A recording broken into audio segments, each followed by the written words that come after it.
खरं तर आपण सगळ्यांनाच माहिती आहे की सुरुवातीच्या काळामध्ये आपले प्रभाग दौरे झाले आणि त्या प्रभाग दौऱ्यांमध्ये जे काही आम्हाला अडचणी त्या त्या प्रभागात जाणवल्या, त्या दौऱ्यांमध्ये काही निर्णय खरं तर आम्ही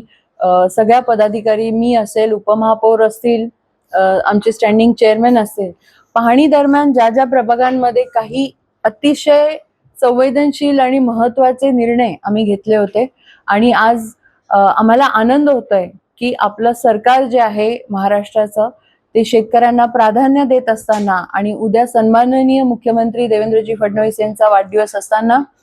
पाथर्डीमध्ये आपल्याला माहिती आहे, गव्हाणे इथे जो आपला खत प्रकल्प आहे त्यामध्ये सातत्याने लँड फिलिंग होतं आणि लँड फिलिंग झाल्यामुळे, लिंचिंगमुळे जे पाणी आहे ते अतिशय घाण पाणी खूप वर्षापासून, जवळजवळ 15 वर्षापासून हे शेतकरी त्रस्त होते. ते घाण पाणी त्यांच्या शेतात जायचं आणि आपल्या विहिरींमध्ये देखील ते दूषित पाणी यायला लागलं होतं. त्यांचं शेत आणि पीक त्याच्यामुळे आतून सडत होतं आणि त्यांना पीक घेता येत नव्हतं. ही वर्षानुवर्षाची समस्या त्या शेतकऱ्यांची होती.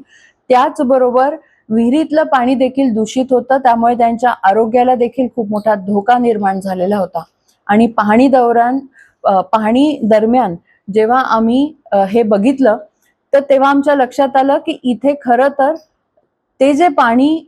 येत आहे बाहेर लँडफिल मधनं, त्याला कुठेतरी एसटीपीशी कनेक्ट केलं तर तो आपला मुद्दा रिझॉल्व्ह होऊ शकतो. शेतकऱ्यांना ऍक्च्युअल पाणी जमिनीत मुरेल आणि म्हणून त्या तिथल्या पाण्याचं जे डायव्हर्जन आहे ते आम्ही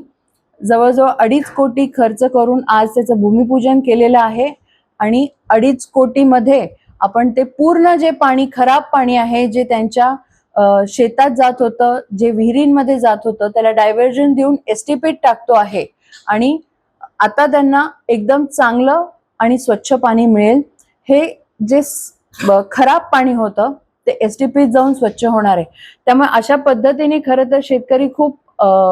आनंदित होते आज की एवढ्या वर्षानंतर त्यांचा वर्षानुवर्ष जो लांबलेला एक प्रश्न होता आणि त्याच्याने त्यांची शेती आणि आरोग्य दोन्ही पण धोक्यात होते, तो मार्गी लागलेला आहे. काय होतं की ग्राउंड वॉटर रिचार्ज जो आहे, लँडफिल मधनं जे खराब पाणी होतं कचऱ्याचं, ते सगळं अक्षरशः पीक काळं होत होतं आणि पाणी जे त्यांच्या टाक्यांमध्ये जातं, बेसिकली याच्यामध्ये कारण अतिशय चिकट द्रव्य असं बाहेर निघत होतं आणि त्यामुळे ते त्यांच्या आरोग्याला धोकादायक होतं. ते पूर्ण जेवढं पाणी, कारण आता पावसाचं पण पाणी त्यात ऍड होतं, त्याच्यामुळे it is not correct to measure that water, पण त्याचं डायव्हर्जन आपल्याला एसटीपीत करणं हे खूप गरजेचं होतं आणि ते आज आपण सुरू केलंय.